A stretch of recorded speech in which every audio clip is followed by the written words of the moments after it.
बिस्मिल्लाहिर्रहमानिर्रहीम। जैसा कि आप सब जानते हैं कि इस्लामाबाद पुलिस में 1600 से ज़ायद परमानेंट जॉब्स अनाउंस की गई हैं। पूरे पाकिस्तान से मैट्रिक, इंटरमीडिएट और बैचलर की तालीम रखने वाले मर्दो ख़वातीन इन जॉब्स के लिए अप्लाई कर सकती हैं। इस वीडियो में इन नौकरियों पर अप्लाई करने का मुकम्मल तरीकाकार शेयर करूँगा। अगर आप चाहती हैं कि घर बैठे कामयाबी से इन जॉब्स के लिए अप्लाई कर लें, तो इस वीडियो को मुकम्मल देख लीजिएगा। वीडियो को लाइक करके एजुकेशन अपडेट्स को सब्सक्राइब कर दें ताकि मज़ीद ऐसी इन्फॉर्मेटिव वीडियोस के नोटिफिकेशंस आप लोगों को मिल सकें। तो चलिए व्यूअर्स स्टार्ट करते हैं। व्यूअर्स, आप मोबाइल यूज़र्स हैं या फिर पीसी यूज़र्स हैं, आपने अपना ब्राउज़र ओपन कर लेना है और सिंपल यहाँ पे आकर आपने एक कीवर्ड टाइप करना है NPFTAS। NPFTAS एंटर करेंगे, मुख्तलिफ लिंक्स आप लोगों के सामने ओपन हो जाएंगे। पहला लिंक यहाँ पे आ रहा है जी, लिखा होगा NPFTAS जॉब पोर्टल। आपने इसके ऊपर क्लिक करना है। तो व्यूअर, जैसे ही आप इसके ऊपर क्लिक करेंगे तो देन आप लोगों के सामने जो है वो कुछ इस तरह का पोर्टल ओपन हो जाएगा। आप देख सकते हैं NPF testing and assessment services national police foundation, ये वाला पोर्टल आप लोगों के सामने ओपन हो गया है। थोड़ा स्क्रॉल डाउन करेंगे, यहाँ पर आपको दोनों एडवर्टाइजमेंट नजर आएंगी। आपको मालूम होगा एग्जेक्टिव जॉब्स और मिनिस्ट्रियल जो स्टाफ होता है, इनकी अलग अलग जो है वो एडवर्टाइजमेंट जारी की गई है। एग्जेक्टिव स्टाफ वो वाले जो फील्ड में रह के काम करते हैं, जैसे असिस्टेंट सब इंस्पेक्टर हो गया, फिर कांस्टेबल हो गया। और मिनिस्ट्रियल स्टाफ वो होता है जो ऑफिस में बैठ के काम करते हैं, जैसे assistant, upper upper division clerk, lower division clerk. ठीक है, इस तरह की जॉब। लेकिन इन पर अप्लाई करने से पहले आपको NPF testing and assessment service portal के ऊपर अकाउंट बनाना पड़ेगा। यहाँ पर आपको दो बटन नजर आ रहे हैं, एक लॉगिन का बटन है, एक साइन अप का बटन है। आपने सबसे पहले साइन अप बटन के ऊपर क्लिक करना है। जैसे आप साइन अप बटन के ऊपर क्लिक करेंगे तो आपके सामने इस तरह से साइन अप फॉर्म ओपन हो जाएगा। व्यूअर्स, आपने सबसे पहले यहाँ पर शनाख्ती कार्ड नंबर लिखना है और देखना है कोई मिस्टेक नहीं होनी चाहिए। फिर शनाख्ती कार्ड के मुताबिक अपना फर्स्ट नेम, लास्ट नेम। अगर आपका नाम 3 वर्ड्स पे मुश्तमिल है, तो फिर 2 पहले वर्ड्स जो है वो फर्स्ट नेम में आएँगे, थर्ड जो है वो वर्ड आपका जो है वो लास्ट नेम में आएगा। लेकिन अगर आपका नाम 1 वर्ड पे मुश्तमिल है, तो आप फर्स्ट नेम, सेकंड के अंदर जो है वो आप स्पेस दे देंगे या एक डॉट लगा देंगे, ओके?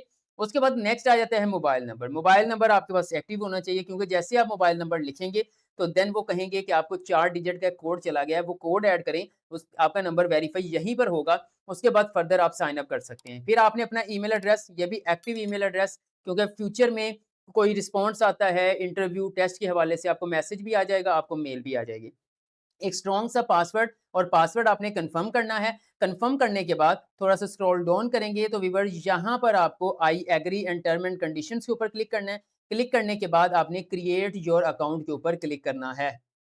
तो सिंपल व्यूअर्स, आपका अकाउंट क्रिएट हो जाएगा। उसके बाद आप जो है वो, आपके सामने जो है वो डैशबोर्ड ओपन हो जाएगा। अगर आपके पास डैशबोर्ड ओपन नहीं होता है, तो सिंपल फिर आप लॉगिन बटन के ऊपर क्लिक करेंगे। क्लिक करने के बाद आपने थोड़ा सा यहाँ पे स्क्रॉल डाउन करना है, तो यहाँ पे आपके सामने लॉगिन फॉर्म ओपन हो जाएगा। आप देख सकते हैं यहाँ पर आपने करेक्ट सीएनआईसी नंबर, मतलब अपना शनाख्ती कार्ड नंबर ऐड करना है, पासवर्ड ऐड करना है, ये सिक्योरिटी चेक है, जो भी यहाँ पर मेंशन होगा उसको प्लस या माइनस जो भी, तो वो करने के बाद, ये ऐड करने के बाद आप सिंपल यहाँ पे लॉगिन बटन के ऊपर क्लिक करेंगे। जी, तो व्यूअर्स, इस तरह से डैशबोर्ड आप लोगों के सामने ओपन हो जाएगा। यहाँ पे अप्लाई करने से पहले कुछ इंपॉर्टेंट इंस्ट्रक्शंस हैं जो कि जानना ज़रूरी है। वो कह रहे हैं कि उम्मीदवार किसी भी गलती या कोताही को दुरुस्त करने के लिए आखिरी तारीख तक अपने ऑनलाइन एप्लीकेशन फॉर्म को एडिट कर सकता है, जैसे पीपीएससी या एफपीएससी में कर सकते हैं। सेकंड नंबर पे, इब्तिदाई ऑनलाइन फॉर्म जमा कराने के बाद जो भी नए तजर्बे दावे शामिल किए गए हैं, उन्हें अहल होने की कोशिश के तौर पर देखा जाएगा। अगर किसी निजी तंजीम से आए हैं तो कबूल नहीं किया जाएगा। उसके बाद ऑनलाइन दरखास्त फॉर्म में फ्राहम करदा मालूमात को हतमी तसव्वुर किया जाएगा। टेस्ट की तारीख, वक्त और मकाम का जिक्र रोल नंबर स्लिप पर किया जाएगा, और रोल नंबर स्लिप जो है वो पोस्टल एड्रेस या कोरियर या स्क्रीनिंग टेस्ट के लिए उम्मीदवारों को कोई अलहदा कॉल लेटर जारी नहीं किया जाएगा, यानी कि आपको मेल आएगी या फिर आपको मैसेज आएगा। अब व्यूअर्स, सबसे पहले हमने यहाँ पे अपने अकाउंट को, अपनी प्रोफाइल को अपडेट करना है। कैसे करना है? यहाँ पर आप देख सकते हैं डैशबोर्ड के साथ जो है वो आपको एक बटन मिल रहा है जिसपे लिखा है क्रिएट एंड अपडेट प्रोफाइल। आपने इसके ऊपर क्लिक करना है। तो सबसे पहले आपने यहाँ पर अपनी पिक्चर अपलोड करनी है, और आपके पिक्चर का जो साइज है वो मैक्सिमम 512 केबी होना चाहिए, और जो फॉर्मेट है वो आप जेपीजी या फिर पीएनजी की फॉर्म में यहाँ पे अपलोड कर सकते हैं। यहाँ पर आपने क्लिक करना है। आप देख सकते हैं यूजर फोटो सक्सेसफुली अपडेटेड, यहाँ पे पिक्चर अपडेट हो चुकी है। अब थोड़ा सा स्क्रॉल डाउन करेंगे। अब यहाँ पर पर्सनल इन्फॉर्मेशन आ चुकी है। आपका नेम, लास्ट नेम, शनाख्ती कार्ड नंबर वैसे ही आ रहा होगा, ईमेल एड्रेस भी वैसे ही आ रहा होगा। यहाँ पे आपने अपने फादर का नाम ऐड करना है, डेट ऑफ बर्थ आएगी, परमानेंट एड्रेस, पोस्टल सेम है तो वो कॉपी पेस्ट कर लेंगे, ठीक है? या कॉपी पेस्ट नहीं करेंगे, परमानेंट एड्रेस लिखकर सेम एज़ पोस्टल एड्रेस के ऊपर क्लिक करेंगे। उसके बाद आपने अपना डिस्ट्रिक्ट बताना है, मोबाइल नंबर आ रहा होगा, अल्टरनेट को मोबाइल नंबर ऐड करना चाहे तो वो कर सकती हैं। यहाँ पे आप जो है वो अपना जेंडर मेल है, फीमेल है, ट्रांसजेंडर है, वो आपने ऐड करना है। ऐड करने के बाद आपने स्क्रॉल डाउन करना है। यहाँ पर आपने अपना जो है वो सबसे पहले बताना है कि पाकिस्तान के किस सूबे से आपका ताल्लुक है। मिसाल के तौर पर पंजाब, डिस्ट्रिक्ट कौन-सा है, वो आपने ऐड करना है। आपका ब्लड ग्रुप क्या है, वो आप ऐड करेंगे। उसके बाद आपका रिलीजन मुस्लिम है, नॉन मुस्लिम है, मैरिटल स्टेटस क्या है, मैरिड हैं, सिंगल हैं, डिवोर्स्ड हैं या फिर बेवा हैं, वो मेंशन करना है। करंट ऑक्यूपेशन क्या है, अनएम्प्लॉयड हैं या फिर कोई प्राइवेट जॉब है या फिर गवर्नमेंट सर्वेंट हैं, ठीक है? वो आपने मेंशन करना है, ठीक है? ये करने के बाद आपने सेव पर्सनल इन्फॉर्मेशन के ऊपर क्लिक करना है। आप स्क्रीन पर देख सकते हैं यहाँ पर लिखा आ गया पर्सनल इन्फॉर्मेशन सेव्ड सक्सेसफुली, ठीक है? अब ये करने के बाद आप मज़ीद थोड़ा-सा स्क्रॉल डाउन करेंगे। अब यहाँ पर हमने अपना एकेडमिक डिटेल्स ऐड करनी है, एजुकेशनल डिटेल्स ऐड करनी है और आपने मैट्रिक से स्टार्ट करना है। सबसे पहले आपका यहाँ पे 10 ईयर आएगा। यहाँ पर ऐड करने के बाद मतलब यहाँ पर आप सिलेक्ट डिग्री आपका मैट्रिकुलेशन है। उसके बाद मेजर सब्जेक्ट क्या हैं, साइंस या फिर आप इस तरह से जो आपके मेजर सब्जेक्ट बनते हैं, वो आपने यहाँ पर मेंशन करने हैं, ठीक है? मेजर सब्जेक्ट अलग-अलग करना पड़ेगा जैसे कि बायोलॉजी ये आ चुका है, ये ऐड होगा, ठीक है? ये देखिए बायोलॉजी ऐड हो गया, उसके बाद फिर आप यहाँ पे ऐड करेंगे केमिस्ट्री, ये देखें, ठीक है? इस तरह से थोड़ा-सा टाइम लेगा, ये देखें ऐड होता जा रहा है। डेट कब कंप्लीट हुई है मैट्रिक वो ऐड करनी है, मार्क्स टाइप क्या था, सीजीपीए था, परसेंटेज था या मार्क्स थे? मार्क्स थे। कितने थे, ऑब्टेन्ड मार्क्स कितने थे, वो आपने मेंशन करने हैं, टोटल मार्क्स कितने थे, वो आपने मेंशन करने हैं, ठीक है? इस तरह से। बोर्ड यूनिवर्सिटी, तो यहाँ पे आपने बोर्ड मेंशन करना है, जैसे कि मिसाल के तौर पर मैं बहावलपुर की एग्ज़ाम्पल लेके चल रहा हूँ, तो मैं यहाँ पे बहावलपुर कर देता हूँ, ठीक है? ये करने के बाद आपने इसको पहले सेव एजुकेशन करना है। यहाँ आप स्क्रीन पर देख सकते हैं एजुकेशन रिकॉर्ड सेव्ड सक्सेसफुली, ठीक है? अब आपने क्या करना है ऐड मोर के ऊपर क्लिक करना है। अब उसी तरह से आप यहाँ पे इंटरमीडिएट का डाटा ऐड करेंगे यानी 12 ईयर, ठीक है? वही सेम डिटेल आपने ऐड करनी है, फिर आपने ऐड मोर के ऊपर क्लिक करना है, ओके? और फिर आपकी अगर तलीम ज़्यादा है तो वो आप ऐड कर देंगे। इसी तरह जो है वो आप मैट्रिक, इंटरमीडिएट, बैचलर और कम से कम मैट्रिक वाले जो कैंडिडेट्स हैं वो अप्लाई कर सकते हैं। आप देख सकते हैं यहाँ पे लिखा आ गया एजुकेशन रिकॉर्ड डिलीटेड सक्सेसफुली मतलब मैंने एक डिलीट कर दिया है और मैट्रिक तक रहने दिया है। आपकी ज़्यादा तालीम है तो आप उसको जो है वो आगे जो है वो ऐड कर सकते हैं, ठीक है? मैं जस्ट आप लोगों को अप्लाई करने के तरीके के हवाले से वीडियो बना रहा हूँ तो इसलिए मैं ज़्यादा वीडियो लंबी नहीं करना चाहता।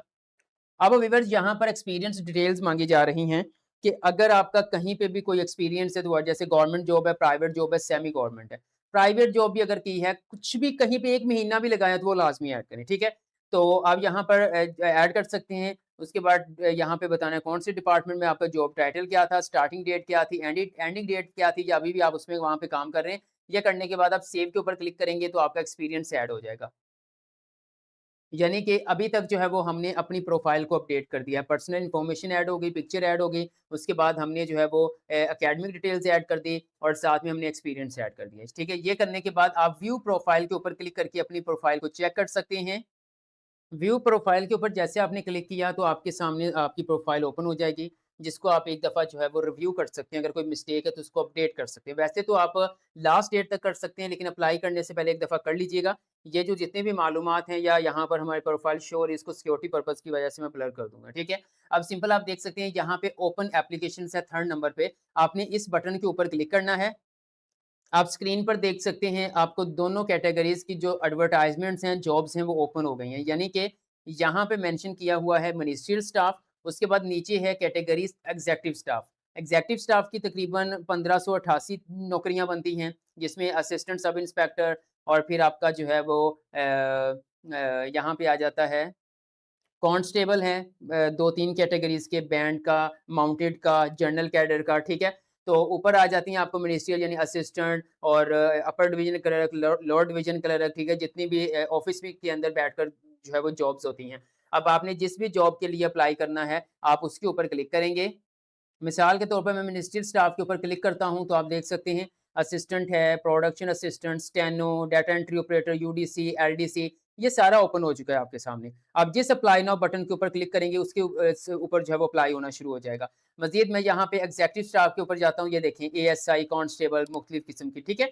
अब मिसाल के तौर पर आप अप्लाई करना चाहते हैं, मैं यहाँ पर मतलब बहुत सेम तरीका है, जिस भी कैटेगरी में अप्लाई करना चाहते हैं सेम तरीका है, ठीक है? मिसाल के तौर पर मैं कांस्टेबल के लिए अप्लाई करता हूँ जनरल कैडर में, तो मैं अप्लाई नाउ बटन के ऊपर क्लिक करूँगा, तो आपके सामने इस तरह से एक बॉक्स ओपन हो जाएगा, वो पूछ रहा है कि आप किसी क्रिमिनल केस के अंदर इन्वॉल्व्ड हैं? हैं तो येस, अदरवाइज़ नॉट एप्लीकेबल। उसके बाद टेस्ट सिटी प्रायोरिटी आपने फर्स्ट देनी है, जैसे मैं बहावलपुर को लेकर चल रहा हूँ, ठीक है? तो यहाँ पे बहावलपुर नहीं है, तो ज़ाहिर-सी बात है बहावलपुर के नज़दीक जो है वो मुल्तान के नज़दीक पड़ता है, तो मैं फर्स्ट जो प्रेफ़रेंस है वो मुल्तान को दूँगा। अगर मुल्तान के अंदर मेरा सेंटर नहीं बनता तो फिर मुल्तान के करीब रखूँगा, मैं फैसलाबाद रख सकता हूँ, उसके बाद यहाँ पे कोई और फैसलाबाद ही करीब बनता है, तो मैं फैसलाबाद कर देता हूँ, ठीक है? ये करने के बाद प्लीज़ रीड अंडरटेकिंग, ये नीचे तमाम इंस्ट्रक्शंस को रीड करना है, फिर चेक साइन लगाना है। चेक साइन लगाने के बाद आपने सिंपल अप्लाई बटन के ऊपर क्लिक करना है, तो फ़ौरन से इस तरह से एक डायलॉग बॉक्स ओपन हो गया है और उन्होंने कहा है जी only can you meeting advertise crime, मतलब जो क्राइटेरिया पे पूरा उतरेगा उसको ही जो है वो एक्सेप्ट किया जाएगा, अदरवाइज एप्लीकेशन रिजेक्ट कर दी जाएगी। अब यहाँ पे मेंशन किया हुआ है your application is pending, please proceed to pay the fee. अब आपने प्रोसीड अप्लाइड एप्लीकेशन के ऊपर क्लिक करना है और फी पे करनी है। जी, तो व्यूअर्स जिस तरह से चालान फॉर्म हमारे सामने आ चुके हैं, वो कह रहे हैं कि आप ये फ़ी जो है वो वन लिंक वन बिल के थ्रू पे कर सकते हैं। आप जो है वो बैंक्स के थ्रू पे कर सकते हैं, ATM, internet banking, mobile banking, Easypaisa, JazzCash, ठीक है? और your application will only considered valid only the payment is verified through PSID. Apply करने की लास्ट डेट 8 जुलाई 2026 है। यहाँ पे कैंडिडेट का नाम आ रहा है, सीएनआईसी नंबर आ रहा है, जिसके लिए अप्लाई पोस्ट के लिए कर रहा है उसके नाम आ रहा है। ठीक है? तो यहाँ पे ₹2000 का चालान है, 1 सीट के लिए। अगर आप ज़्यादा सीटों के लिए अप्लाई करेंगे तो ज़ाहिर-सी बात है अगर 3 को लिए अप्लाई करते हैं तो 6000, 4 के लिए अप्लाई करते हैं तो 8000, इस तरह से आपको फ़ी इज़ नॉन रिफंडेबल, ये आपको वापस नहीं मिलेगी। यहाँ आपके चालान के ऊपर आपको एक पीएसआईडी नंबर दिया जा रहा है। इस पीएसआईडी नंबर की मदद से आप जैज़ कैश या ईज़ी पैसा से फ़ी पे कर सकते हैं। इसको भी मैं थोड़ा-सा सिक्योरिटी पर्पज़ की वजह से ब्लर कर दूँगा और इसको मैं कॉपी कर लेता हूँ और कॉपी करने के बाद हम चलते हैं मोबाइल की स्क्रीन पर। जी, तो व्यूअर्स मोबाइल की स्क्रीन पर आपका वेलकम करता हूँ। आपके पास जैज़ कैश है या फिर ईज़ी पैसा है, आपने उस एप्लीकेशन को ओपन कर लेना है। मैंने ईज़ी पैसा एप्लीकेशन को ओपन कर लिया है। अब सिंपल मैं यहाँ सी ऑल के ऊपर क्लिक करता हूँ। जैसे मैंने सी ऑल के ऊपर क्लिक किया तो आप देख सकते हैं ये तमाम ऑप्शंस हमारे सामने आ चुकी हैं। हम थोड़ा स्क्रॉल डाउन करके नीचे जाएँगे।